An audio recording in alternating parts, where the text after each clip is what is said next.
So in this webinar, we're going to discuss self-care mechanisms to help our community, particularly the youth, and how they can stay connected with their faith, and how our community can reclaim and reconnect with the American Muslim identity during these very difficult times. For this webinar, we've partnered with the Family and Youth Institute. We're very fortunate to have them. The Family and Youth Institute is a nonprofit organization that seeks to strengthen and empower individuals, families, and communities through research and education efforts that promote positive youth development, healthy marriages, effective parenting, and mental health and well-being.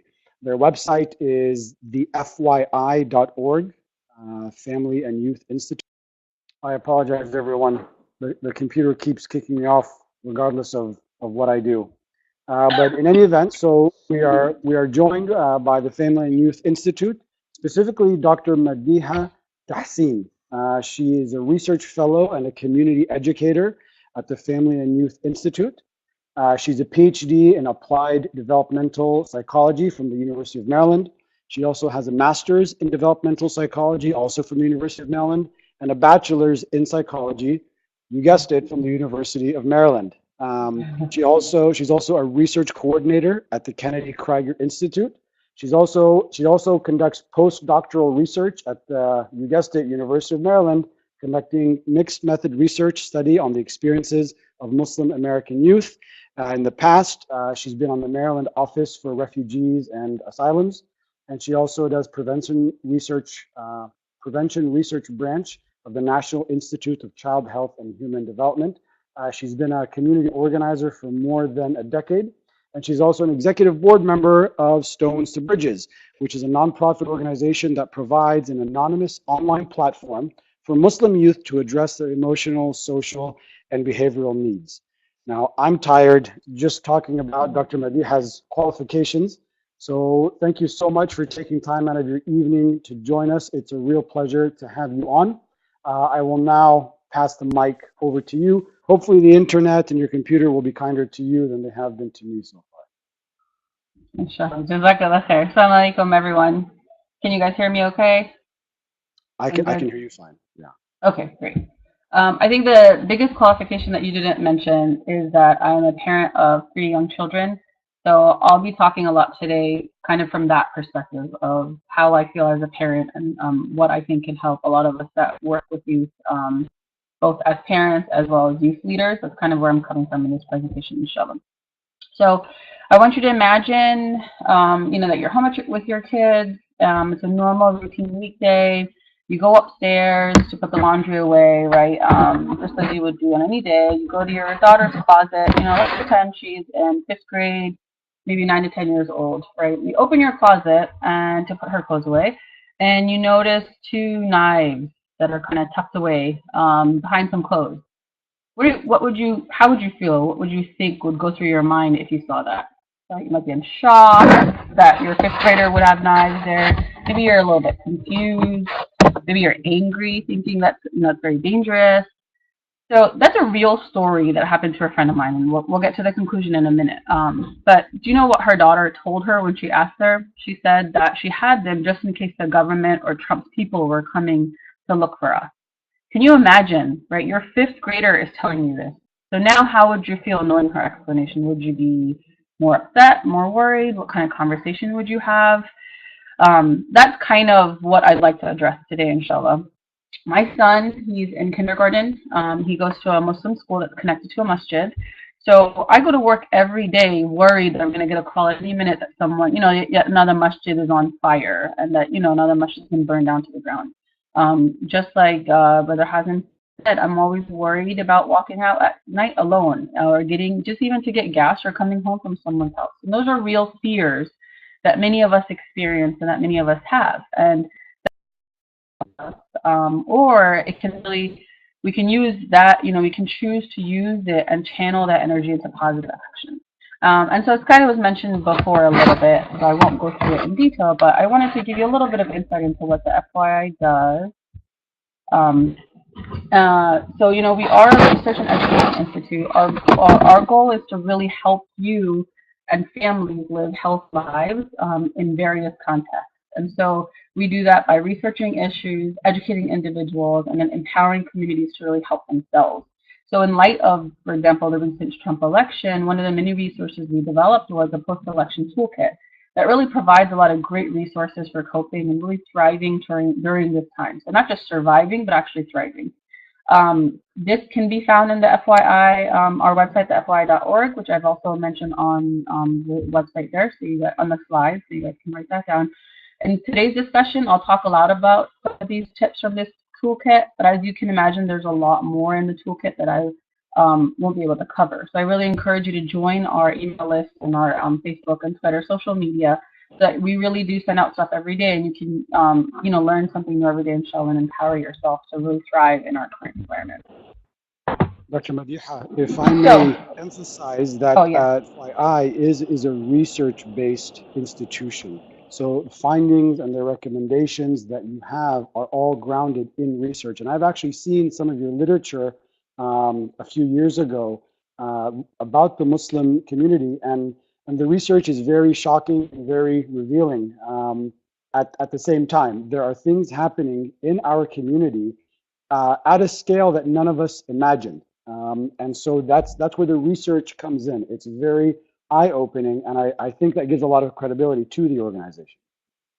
Jazakallah khair. Absolutely. A lot of we are a research organization, so a lot of our community programs, our education programs, the tools that we release are all research and evidence-based. I think part of what you might be referring to is the risk behaviors research that we've done, so I'll refer to that a little bit later. But you can also go on our website and find that a lot of infographics, for example, and research materials we've released about the risk behaviors that our youth are engaging in are pretty shocking. And so we really do need to wake up and kind of deal with this issue, and help them out. Okay, so a little bit away from risk behaviors, but back to discrimination. So before we kind of talk about what you can do, what are the facts, right? What do we know about what's going on with Muslim youth in light of what's happening recently? We do know that 1 in 5 students have reported discrimination by adults. As you can imagine, girls in hijab have reported the highest level of adult discrimination at 27%. 29% of girls in hijab have reported being offensively touched by another student. I can't go into lots of details and specifics, but you can imagine what these kinds of incidents, do to our youth, right? It impacts their self-concept, their academic performance, their social skills, their health, and their well-being.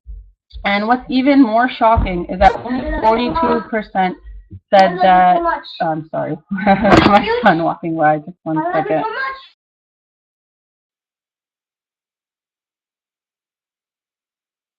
Tell him that we love him too. I'm so sorry. We're supposed to be downstairs. I apologize for that. Okay, so I was saying that what's unfortunately worse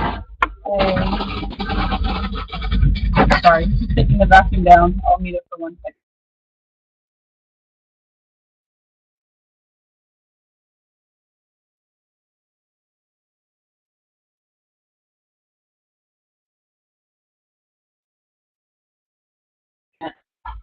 So sorry. Inshallah, that will not happen anymore.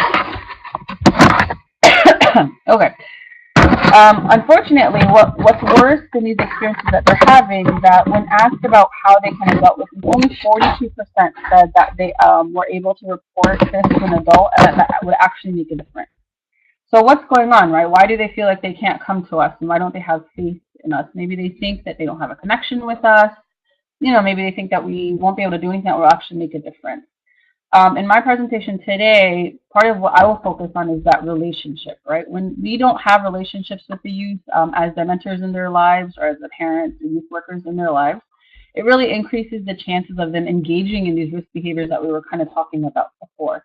So if you want more information on those risk behaviors, I won't be able to cover them today, but you can check them out on the website and really get some more information and empower yourself to understand what is it that's going on with our youth. So the best thing that we can do, I'll talk about 3 kinds of strategies. One will be sort of working on yourself. One will be on your relationship and your connection with the youth. And then the last one will be sort of about identity and empowering Muslim youth. So the first thing, before you can help anyone, you really have to take care of yourself. If you have an empty cup, you won't have anything to give to anyone else.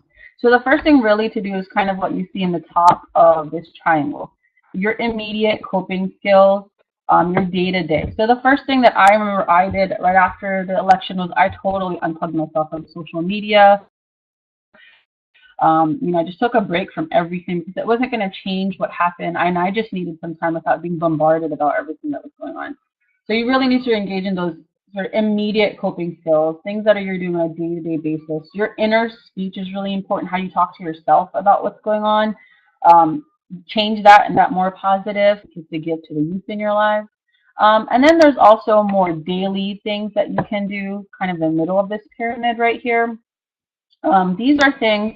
It could be, physical coping strategies that work on your physical development. So, how often do we feel good after we go out and just run, take a run or take a hike, do some kind of workout. It could be writing in a journal or an online blog to get those, sort of stresses out for you. That's very cathartic. And then also volunteering, just to be out and caring for someone else can also make you feel better as well. So you really have to take some time to engage in these coping strategies for yourself. There's some other ones that you can also work on a daily basis that will help you. Reach out to your support group. A lot of times, we think that, we just have to be there for the kids and we have to be there for the younger people, that we don't have anybody that we need to vent and talk to. And that's actually obviously not true, right? We need to take some time and reach out to people that are important to us and that can help us and can be positive energies in our lives. Also keep in mind, and this is kind of the second bullet point that you see on your slide right here, keep in mind that how you react really impacts how youth react. And that looks like my son do that, I apologize. But how you react really, really impacts your children and the youth that are around you, right? When you're watching the news or when you're listening to the radio in the car, you might not be thinking about it, but your kid is listening and paying attention to everything that you're saying, even your verbal behavior. So just as an example, the other day, I was just lost and thought about something. I wasn't thinking about my kids at all. And my son comes out of nowhere, the lovely son that you just saw now. He comes out of nowhere and he asks me, he says, "Mama, why are you mad at me?" And it just totally threw me off because I wasn't thinking about him at all. I wasn't talking about the kids. And I said, Shakir, why are you saying that? I'm not mad at you at all. He goes, "Mama, but your eyes, look, they're frowning." And so I wasn't even thinking about him, but he was watching and looking at my nonverbal behaviors and kind of, addressing it to himself. So there's going to be days that you're watching something on the news and it might really get to you. And so watching how you react is really important, especially as different policies kind of get enacted. So like the Muslim ban, right? On the day that first ban was enacted, you might have been really upset, as I'm sure a lot of us were. That might not be the best time to talk to your child about what's going on. And so in those situations, it's much better to just say, to delay the conversation in a polite way, and just tell your child, I really do want to talk to you about it, but can we talk about it in a little bit? And so delaying that conversation gives you some time to kind of process your feelings instead of kind of projecting your anger out onto the child or the youth that you're working with. The other thing, the last point on the slide that you'll see is to model vulnerability at the same time, right? Once you have time to process your own feelings, you can really model to your children or to the youth that you work with how to deal with these emotions. Letting them see you upset is not bad. You don't have to be a happy pillar, of happiness all the time for them. But how you handle that, that's also what they need to see. So, for example, when you heard about the immigration raids that were happening and how upset that made you, it's okay for them to see you upset, but take that to the next step and then channel it into positive energy and telling them, oh, you know what, I'm going to call my representative right now, or I'm going to go to the airport and be a part of the rallying or something like that. So you're able to model for them how to deal with your negative emotions, but also turn it into a proactive behavior. And then the last thing for yourselves to work on that kind of ties this all together is, of course, your relationship with Allah subhanahu wa ta'ala. With this election, we have to have even more spiritual confidence and trust in Allah that He, is in charge of everything. And my son taught me this lesson the other day. So around election, my neighbor in our neighborhood, he, immediately next to us, he put up a sign for Trump, supporting Trump. And he's been very kind to us. So obviously we were a little bit surprised about this. One day right after the election, my son, having heard stuff about Trump in his school, he sees the sign and he says, oh, that's okay. Trump's a bad guy, but Allah is stronger and he can beat all bad guys, so I'm not worried. My son's 6, so everything's about bad guys versus good guys. And so when I heard that, that's when I also realized, Allah is in full control and everything happens, right? So they plan and Allah plans, so Allah is the best of planners. And so we know that nothing will happen to us that he doesn't want to happen to us. At the same time, we also know that Allah knows what's best for us. So it could be that there is some khair in this, presidency in the current times that we are in, right? Some positive has come out of it. And so if you think about it, what has happened positively for Muslims? We have seen some more vocal support for Muslims across all sections of society when it really didn't happen before, such as right when the Muslim ban came out, how many people kind of came together to support Muslims. We're also seeing the Muslim community and Muslim organizations getting more involved. So we have to use this to kind of turn back to Allah's statement, that perhaps we hate a thing, but it's actually good for us. So the first strategy that I've been kind of talking about so far, just to summarize, is just really working on yourself and fixing yourself. There's more in the toolkit that I referred to earlier about how to work on yourselves and how to take care of yourselves as the adults in the youth lives. So please, you could check that out for more information. So, sorry, there's always glitches that happen. 1 second. Okay. So the second thing, the next strategy that obviously we can talk about is now we're getting to the youth, right? Working on relationships with children and youth.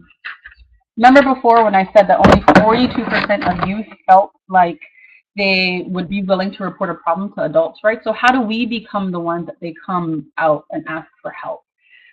What we know from the research is that as caregivers, you really can create 5 components in your relationship called a positive youth development model. And having those 5 characteristics can really build strong foundation for them and help them thrive in our current climate.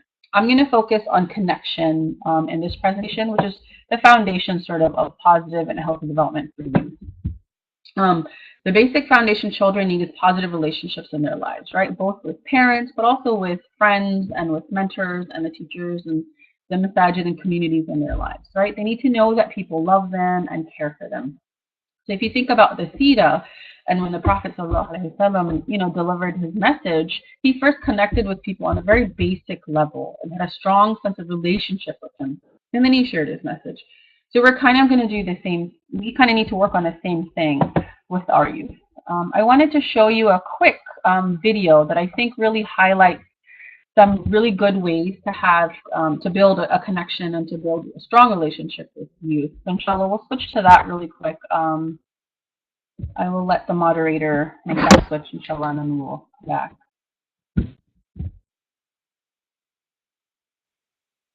Is this the video that you're referring to? Yeah. As a parent, youth worker, or teacher, you may not realize the impact you have on the youth in your community. Young people with mentors are less likely to engage in risky behaviors. Those with mentors are also more likely to have a better relationship with their parents, better communication skills, and higher self-esteem. But how do you build positive and meaningful relationships with youth? 1. Be genuine. Get to know the young person, their personality, interests, and future goals. This will build trust and cultivate a meaningful relationship. 2. Listen. Put away the phone. Turn your body towards them and make appropriate eye contact. Be fully present and don't think about how you will respond. Paraphrase what is said. This shows you're listening and encourages them to open up. 3. Create a psychologically safe space for youth to discuss what's on their mind. Don't rush to judgment or shy away from conflict. Ask clarification questions to understand issues from their perspective. 4. Provide perspective. Adults can help youth consider multiple aspects of a situation. When obstacles seem overwhelming, mentors can help put those challenges into perspective and offer guidance. 5. Foster decision-making skills. Help youth explore options, consider consequences, and seek help when needed. Ask how and what questions. They encourage youth to think critically. Avoid why questions. They often make a person feel defensive. 6. Acknowledge success. Celebrate their accomplishments and ability to navigate their challenges. This will strengthen their ability to persevere towards larger goals. So how can you learn more about mentoring Muslim youth? At the Family and Youth Institute, we specialize in providing communities with practical, research-based mentorship skills. Whether you are a parent, teacher, youth worker, or study circle leader, we have resources for you. Our resources include multiple interactive youth development workshops, free articles, videos, infographics, and webinars. Okay. To learn more, I think we can start, inshallah. Okay. Okay. So, like some of the tips, I'll talk about some of those tips and some of the examples that I'm about to give, right? But it's this main idea that we really need to listen to youth and build a strong connection with them. So, a key facet. Oh, sorry. A couple of things. Whatever you're doing on the computer, it's causing a lot of noise. I think maybe the microphone on your computer is on. So I think you were adjusting some papers. So if you could I'm sorry. aware of that. Yeah, no, that's okay. Okay. So, but the other thing is, let's say on this communal level, let's say you live in an area where the masjid is not very active, right? And these opportunities for communal building, communal healing are just not there. What do you recommend in those situations?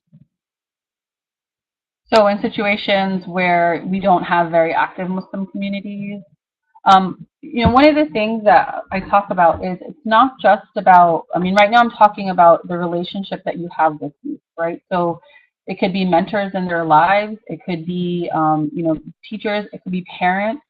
So working on that relationship, even if there isn't something going on in the community, is that kind of that first step that needs to happen. And parents can be the ones that really then set up those opportunities. There's no reason that our opportunities to engage in the community have to be in our community and have to be in masajid. They can happen in other communities that are actually reaching out to us and trying to help us during this time. So parents and youth leaders can look to those opportunities as well to kind of build that chance for youth to get involved. And so kind of stepping outside of Muslim context is a possibility. Okay. Did I answer your question? Yes, thank you. Yeah. Okay, I'll try not to ruffle papers so much, inshallah. So what I was saying before was that kind of like what they talked about in the video, a big part of establishing a connection with youth is listening to them actively. Active listening is a great skill that a lot of therapists and psychiatrists and counselors kind of swear by. And it's where you're actually listening to them, not just hearing them, but actually listening to them. And what active listening does is it helps you step back and listen to what the person is telling you before jumping in troubleshooting mode and probably, potentially misunderstanding what it is that the child or the youth is really feeling.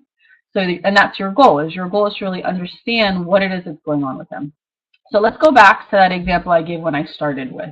When you're in your daughter's room and you find these knives in her closet, you're standing there facing these knives, what do? Right? Let's walk through this scenario and kind of go through some examples so that when you're working with you, hopefully you can kind of pull from these examples and these strategies. The first thing is really to step back, right? It's to calm yourself down. And so if you look on your screen, it's to really avoid anything that's going to be distracting to you. So first, put your phone away. As parents and youth workers, I know our phones kind of stick to us all the time. So put your phones away, move away from anything, other siblings, anything like that. So you can give that person sort of your full attention. Step back and calm down. Pick a strategy for yourself to kind of calm down. Some people physically turn away and just give themselves 10 seconds to calm down. You can count backwards in your head, something like that, just to calm your emotions down. And then the second thing would be to ask questions, right? Now that you're kind of calm, you might want to jump to problem solving, but instead, you first really need to understand, why is it that your daughter had those knives in the room, in the closet? What is she really thinking, right? Instead of us jumping to conclusions about what we think she's feeling. Use open-ended questions like the video talked about. So when your daughter tells you, oh, I have those knives there in case the government or Trump's people are, come looking for us. Your first instinct might be to say, don't you know how dangerous it is to have knives in there? That's not going to keep you safe. But that's really not what your underlying issue that your child is feeling. So instead, open-ended questions, something like, can you tell me what you mean by Trump's people looking for us? that gives her a chance to kind of elaborate and tell you a little bit more about what she's thinking, whether it's the fear about being taken or whether it's that other people don't like Muslims, something like that. Whatever it is, it gives her a chance to say it to you. Now, let's say, continuing the conversation, let's say she says, I'm really worried about how Muslims are going to be treated, and I want to protect myself. And then you might be tempted to say, don't worry, we're not going to let anything happen to you. Don't worry, it's going to be okay. That sounds like, it's well-intentioned. It sounds like a positive statement, but what that's really doing is dismissing and kind of minimizing her fears. It's telling her this emotion that you're having is not legitimate, so don't worry about it. And that's just going to shut her down and not build that relationship with you where she'll be willing to come to you in the future for problems that she has. So in that situation, instead of saying something like, don't worry, it's going to be okay, you can paraphrase. And that's where you kind of repeat back to the person what they're saying. So you could say something like, oh, it sounds like you're worried that the government doesn't care about Muslims and that something will happen to you. That gives her a chance to kind of hear back what she's feeling, and also gives you a chance, a little bit of time to process and think about what you want to say next. So these kinds of steps about active listening are really helpful to allow children to kind of open up to you. And that's really the biggest thing they need from us right now, is someone to listen to, someone to understand, and show them that they understand what they're going through, instead of kind of imposing what we think they should be doing or what we think, they should be acting with. Any questions so far? Okay, continue. Okay, so the next strategy, as you may remember, I said, we're talking about building relationships, taking care of yourself, and then identity, which I think is kind of the core of this presentation. The next thing to do is really help them with their identity. So really quick, Identity 101, what is identity? It's made up of different parts. The first part is sort of your individual identity. This is what we kind of focus on up until becoming teenagers, whereas how you think about yourself on a personal level. I'm nice, I'm kind, it happens, builds over time. The more important one that's really, sort of in jeopardy right now is the part of your identity that talks about groups and your membership in groups. The in-groups, the groups that you belong to, that you identify with, and then out-groups, or groups that you kind of separate yourself from and say, that's not who I am, that's not who I am a part of. So in-groups would be things like, being a Muslim or your ethnic background. It could be an age group, so calling yourself a millennial versus a baby boomer. That could also be your professions and things like that. And so, as you can imagine, these things don't happen in a bubble, right? They develop based on our context and where we live. So for our youth, their identity is really impacted by our current atmosphere. And unfortunately, we have to keep in mind the age and context of our children and our youth. Their identity may be impacted differently. So you remember that kindergartner we heard about in North Carolina who was being bullied by his teacher. Well, imagine what experience that kindergartner would have had if he was in a Muslim school. Right? That's something to keep in mind when we're trying to work with youth in our lives. And then obviously a high school student's identity is going to look very different than the way a preschooler or an elementary schooler would think about themselves. So just some things to keep in mind when we're talking about what identity is and how to help them. So how do Muslim youth feel about belonging here, and how do they feel about being American? How do they feel when they hear about the Muslim ban, and what does it do to them? In a recent project that collects first-person narratives written by Muslim students, a 70-year-old female, she said, there's no worse feeling than feeling unwelcome in your own home. In another project where students were posting online sort of about their experiences, an 8th grader, so that's about 12, 13 years old, 14 years old maybe, said the hate was too much to bear and the looks left us in despair. The stares and whispers like a paper cut, so small, sting worse than all. So you can hear in their voices the impact these experiences are having on them and how they feel about being Muslim versus how they feel about being American and how to balance that. These quotes are actually a part of a bullying report that the FY is about to release soon, so make sure you sign up. And if you're interested in sharing your voice for the Muslim Youth Voices Project, I can also share that email at the end. So to kind of understand how they're feeling, we conducted some research. I wanted to answer this question. This is what my research is all about. How do we help them build their identity? How are they feeling? And so I actually conducted a research, part of what you alluded to before, Brother Hazem, about Muslim youth identities and how they balance them. We found that there are many different combinations of a healthy Muslim and American identity, where not everybody is, either high Muslim or high American, or some are, have a really strong Muslim identity, some don't have such a strong American identity.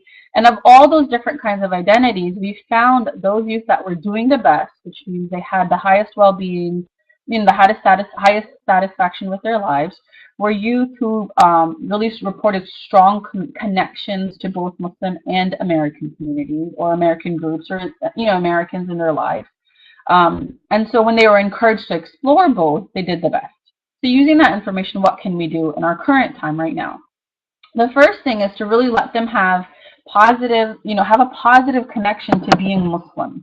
They need to have fun and feel good about being who they are while around other Muslims. That's called identity enhancing positive association. So down the road, when they have these memories come back to them, they associate feeling good with being Muslim. And we need to create that for them. And it kind of goes back to what you were saying before. Sure, in some communities that might be involvement in the masjid, being around other Muslims, if some can afford it, going to camp, conferences, umrah, things like that. And then if you can't afford it, or if you're living in a community where it doesn't exist, it's our job as parents and the youth leaders to create those opportunities. But it could also be something as simple as volunteering at a non-Muslim type organization, but with a couple Muslim buddies. It doesn't have to be these intensive camps all the time. So there are ways to do this without, even if you're living in a community where there aren't many Muslims. And I would argue that's actually when it's even more important for that to happen. What we also learned in our research was that we really have to create opportunities for them to voice any questions or concerns that they have. We already know that they're living in an environment where people are questioning constantly. Every principle, every value about Islam, it's constantly being questioned. They're bombarded with questions. So you can imagine the self-doubt this would create for our youth. So when they come to us with these questions, we can't say, well, we do this because we're supposed to. We have to avoid statements like that. To listen to them and try to understand what they're experiencing without kind of jumping in to correct them and say, oh, well, yeah, you have to pray, or yeah, you have to wear a scarf, or, yes, you have to do this because that's just what Muslims do. When they ask us about, why we can't do something, that's very normal in our society here. So a high schooler wanting to go to the school dance, very normal. Wanting to have friends of the opposite gender and everybody hanging out, very normal for the youth here. So when they ask us why they can't do that stuff, instead of just shutting them down, we really need to rationalize it with them and help them understand it for themselves so that they can internalize that and have that strong Muslim identity. Otherwise, the second we are out of the picture, their deen is out of the picture. So that's really important because they're getting questions anyways, right? Why don't we let them have those questions with us instead? I think, that's a generational difference. When I was growing up, when my parents told me to do something, I just did it, and if I didn't, I was in trouble. Our kids are very, very different, and they ask why all the time. And I find myself having to think about many of the things that I do, many of the beliefs that I have, because they don't take things at face value. They want to understand why they do things, and I think in the short term. It can be kind of annoying, right, to have to justify everything. But long term, I think it creates stronger kids who are more firmly grounded in their faith and in their identity. Right, absolutely. I mean, if you know why you do what you do, then whenever anyone questions it, you have a firm answer, and that you're not kind of left thinking to yourself, wait, why do I do that? I think, back to the general issue, definitely, I think a big part of it is that how Islam is treated has changed, and so there's so much more pressure to defend yourself. And so now parents are quickly realizing, wait, we didn't actually teach our kids, the logic behind these, and that's what's kind of coming up as a question. The Yaqeen Institute actually is doing some work on this, so if you're interested in more information, you can check out their website, on the slide, especially about sort of philosophical challenges and questions that a lot of youth are coming up with, especially in the college age. And then the other thing to remember about identity, we've been talking about being Muslim and having a strong religious identity, but we have to keep in mind that everything going on is not just making them question being Muslim. It's also making them feel like, are they American enough? Do they belong in America?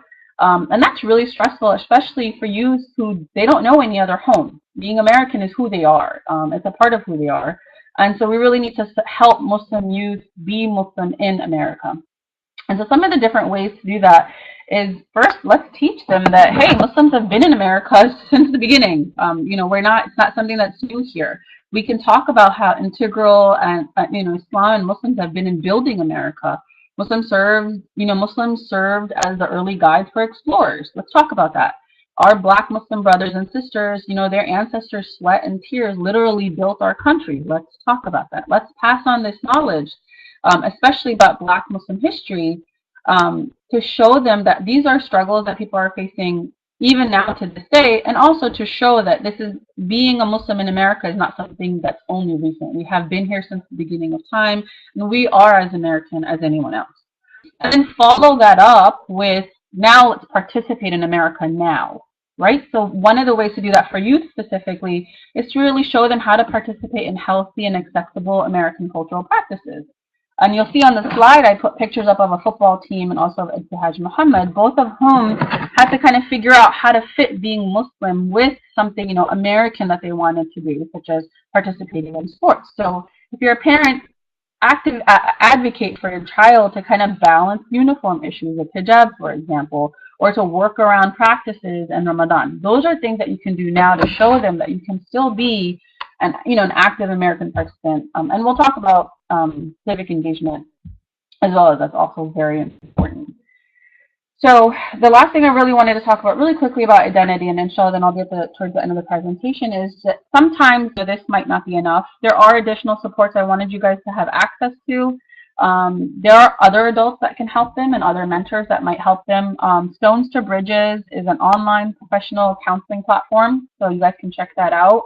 Your youth can submit questions there for professional mental health counselors to answer anonymously online.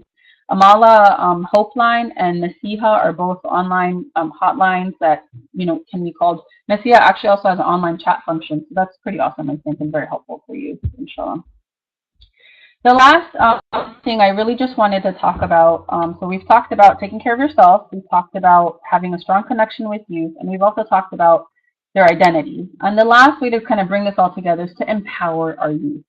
Children and youth who feel helpless about a situation, they can end up feeling pretty cynical and angry because they don't know what to do and where to go with their emotions. But if you give them something to do, they feel empowered. So be your role model for children. And you can do this in different ways about how they can feel empowered themselves. So one, there's going to be lots of arguments that are happening nowadays between Muslims, outside of Muslims. So teach them how to disagree in sort of a civil fashion. Starting at home, obviously with siblings and with each other and with their friends, but also social media. We all know how important social media is nowadays. So a lot of our youth are going in these constant back and forth debates online. Teach them the etiquettes of that. And so that they're able to sort of engage in critical thinking and fact checking, how to validate things before immediately sort of sharing them. That will make them feel a little bit more empowered. Teach them how to be actively engaged and responsible members of our society, right? Model this yourselves. Begin, you can begin by advocating for social justice issues that you support. I went to my mom's house the other day, and my mom's, much older and, not very, very healthy. And I saw a bunch of these hats sitting around that she had knit, which for her is very hard to do, but she had like 23 hats just sitting there. And I asked her, I said, what are these hats here for? And she said that, she heard Syrian refugee families get really cold at night, so she wanted, get cold in the winter, so she wanted to knit some hats for them. So, what's that? That's a great message to show me. Just get involved, do these small actions so that you're not just talking the talk, you need to walk the walk as well. And then, as I kind of mentioned before, create opportunities for them to speak up for themselves, not just watch you in action.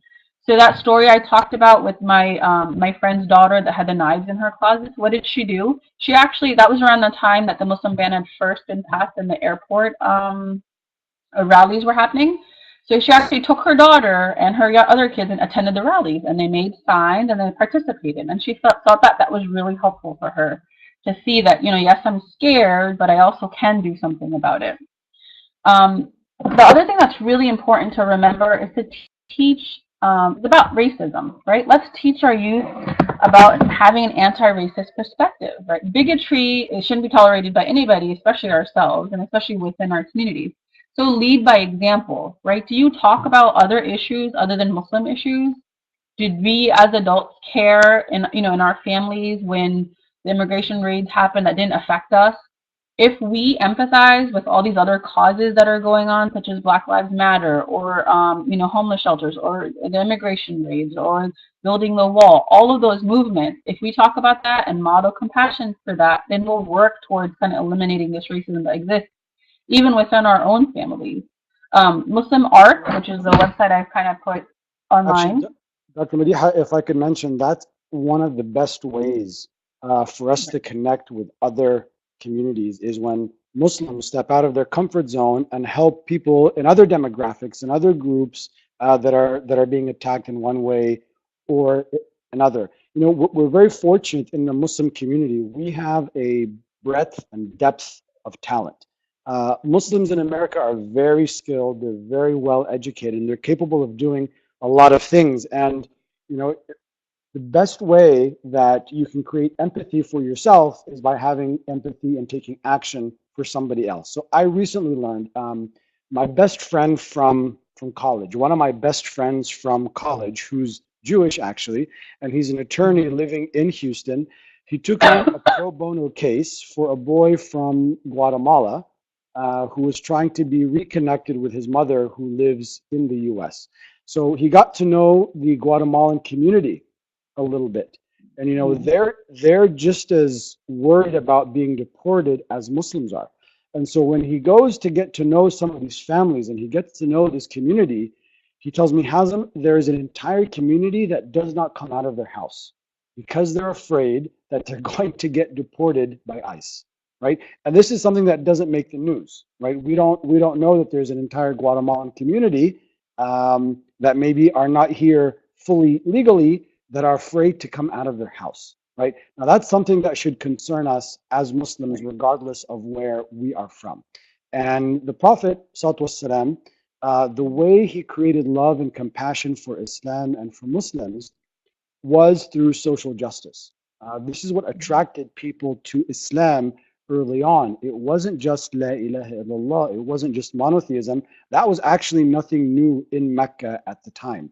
There were Christians, Jews, and other monotheists living there at the time, but it was the fact that he helped those around him. And I think that that's something that Muslims in America need to adopt. We're already doing it, certainly, but the more we do it, the best offense is or best defense is a good offense in this case. Yeah, absolutely. I wholeheartedly agree with that. I think when we saw the Muslim response to the cemetery incidents that happened within the Jewish communities, I thought that was so inspiring. That we need to see more like that. Muslims kind of stepping out of our bubble, and then even within Muslim circles ourselves. I mean, we pick certain issues within the Muslim community to fight for, and we kind of ignore everything else. And so I think working both in kind of getting rid of this racism that exists within our communities and outside of our communities is absolutely important, and what to have. So the second part of working against racism is inevitably, unfortunately, our children will experience racism. And so when they do, we need to be there to talk them through that, right? And to talk to them about what we can do. There's lots of organizations that are out there working hard. I've listed them on the slide. But having that space to talk to our youth about things that happen to them, that's really important. And that's not going to happen unless we have a strong connection that I kind of talked about earlier. So I won't go into details about that. The last thing I really just wanted to talk about, we've mentioned this already, so I will end right after this. But part of being able to empower your children is really to empower yourselves as adults in their lives. So there's a lot of research that you can really pull from at the FYI, done lots of research on how to help promote positive youth development. And there's lots of tools in different ways. There's videos, infographics, bulletins. So not just a lot of, research heavy reading. And all those tools really help us disseminate and educate the community. So just check out, the website. There's lots of resources there. And as I mentioned earlier, the toolkit that I referred to at the beginning has lots of resources, and it came out right after Trump's election, literally within 24 hours. So that's a great resource. So inshallah, check that out. Sign up for our listserv. Inshallah, jazakallah khair, and thank you for being patient with all of the interruptions during this presentation.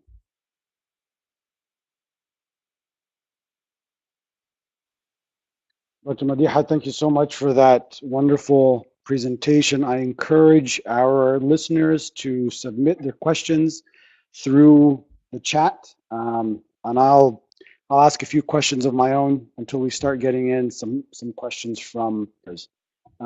So I wanna talk a little bit more, please, about what we can do on a communal level, because taking care of yourself, right? That's something that you have control over. Activities within the family, that's something that you have a lot of control over.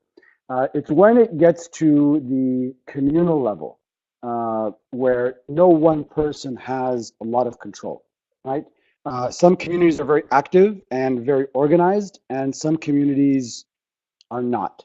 So, the communities that are active and organized and they have all sorts of programs and resources, that's great, right? May Allah bless them. But there are many, towns across the country, big or small, and in between, where maybe the Muslim community just it isn't quite where it needs to be at in terms of organization and activities. So if we could expand a little bit more, for the listeners that are in that situation, if we could expand, what do you suggest that they do?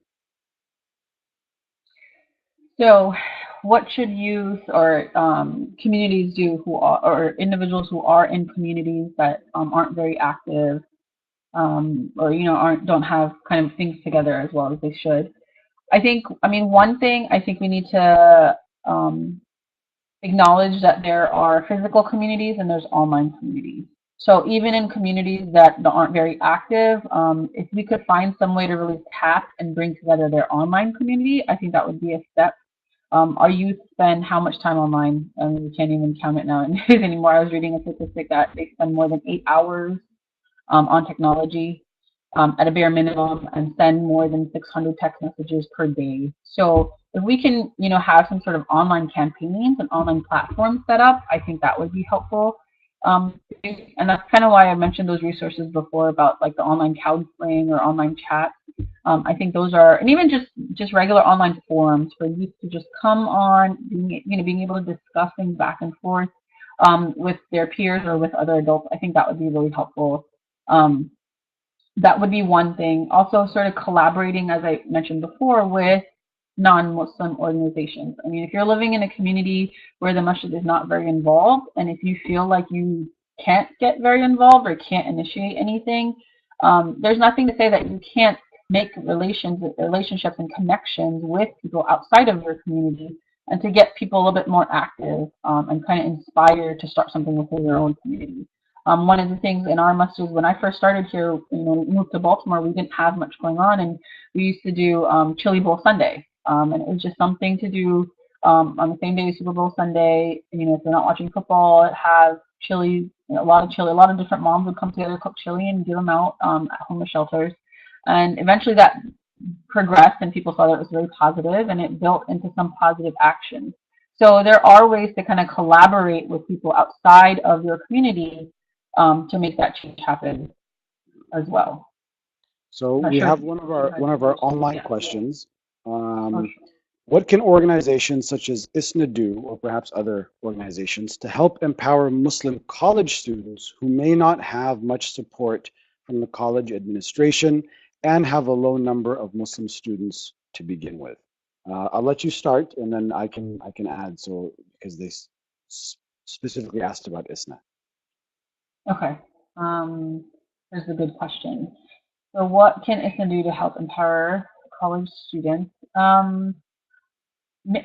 I would think one thing might be to offer some training to help Muslim college students build sort of their professional development skills and interacting with the college. I'm not sure about ISNA's policy in terms of like stepping in and working with administrators, kind of having like a powerhouse meeting to see sort of what's the backlash that's going on. I would think that would be something that would be very helpful. And then if you have a low number of Muslim students to begin with, again, kind of stepping outside of, what are the human issues that you want to deal with and that you want to address? And are there other organizations that you can collaborate with to kind of build those partnerships a little bit more until the university shows a little bit more support for Muslim students. Yeah. So I would say, reach out to ISNA because every situation is going to be different.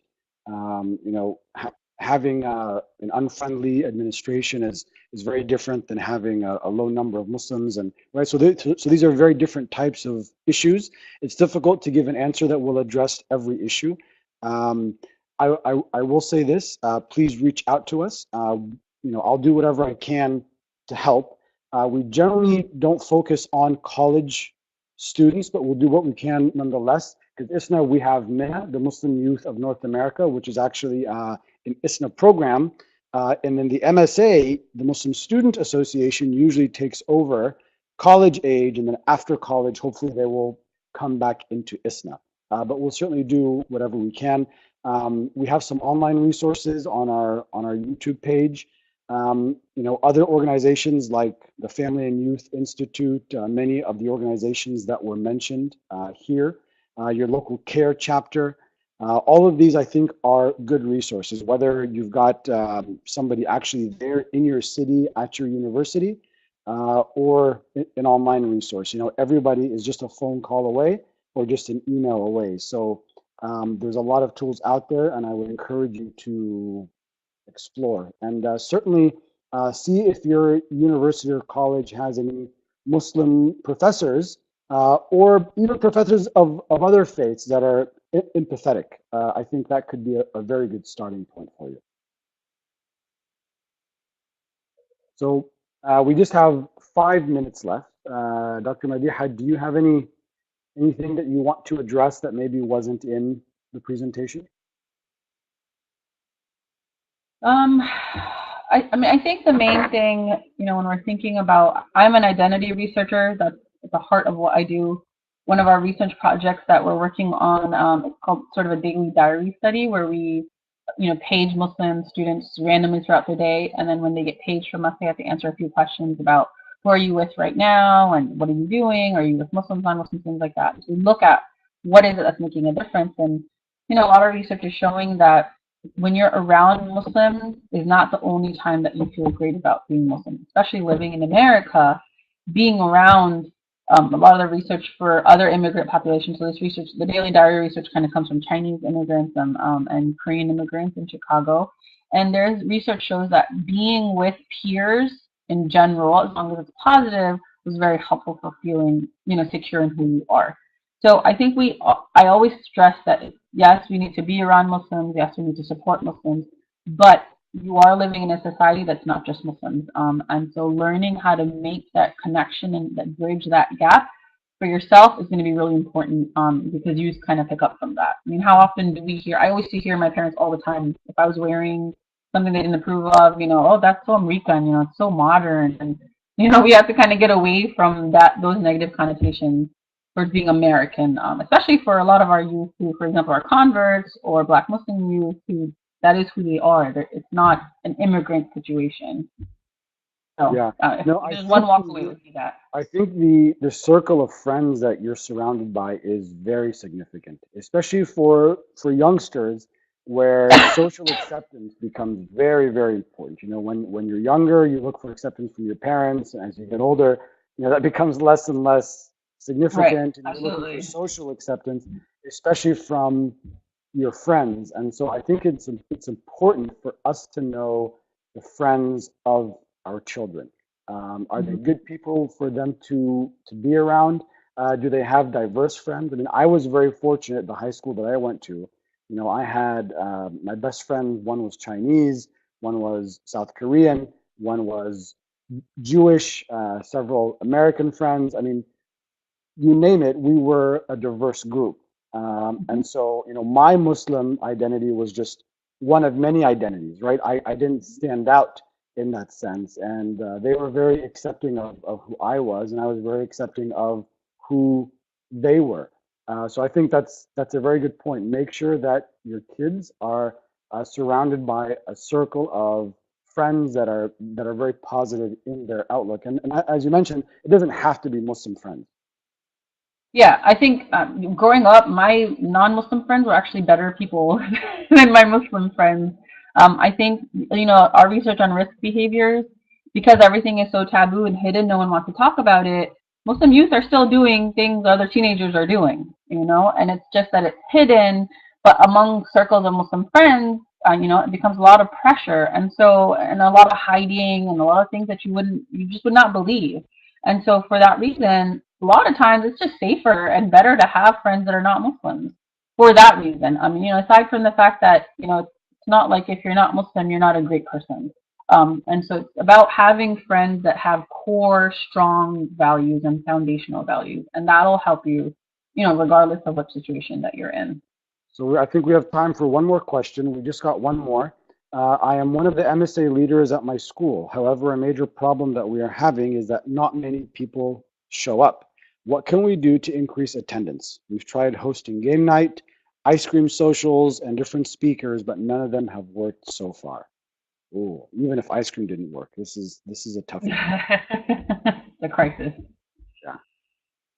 Um, yeah, I think kind of what you said before, that it's really hard to answer specific situations in a general way. I think you have to understand, why are they not coming?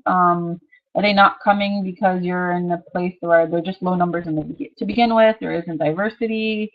Are they not coming because this is the first time that you're launching something? So first you have to ignore that you're trying to get people to come who are Muslim. Focus on, you're trying to get people to come because at a basic level, they're humans, they're interested in something. Maybe if you start off with that, try to connect with them on a very basic level and ignore, having religious as part of it at all. It's not a Muslim event, it's just an event just to come out and have fun, or whatever, the event is. Connect with them on a very basic level. And then, once you get their attention, once you grab their interest, then kind of have them come in slowly. I think that's very good advice, and we're going to have to end it there because we are out of time. Dr. Madiha, I want to thank you again for taking time out of your evening to join the ISNA webinar. Thank you so much for the work that you do at the Family and Youth Institute. I've been to your website. There's a lot of resources there. It's really a great research. May Allah bless you for everything that you do. Those of you out on internet land, thank you so much for tuning in. ISNA, we have a webinar about once a month, and we encourage you to follow ISNA on Facebook and Twitter and sign up for our newsletter and be involved. We have more webinars coming up. We have our conferences. We have our annual convention coming up in Chicago this year, and it's going to be 4th of July weekend. Speakers about every issue you can imagine, from spiritual to family to political, and you name it, right? So it's going to be a great event. I encourage all of you to be involved. Thank you all so much for your time. Wassalatu wassalam ala Rasulillah, and peace and blessings be upon his messenger. Assalamu alaikum, everyone, and good night.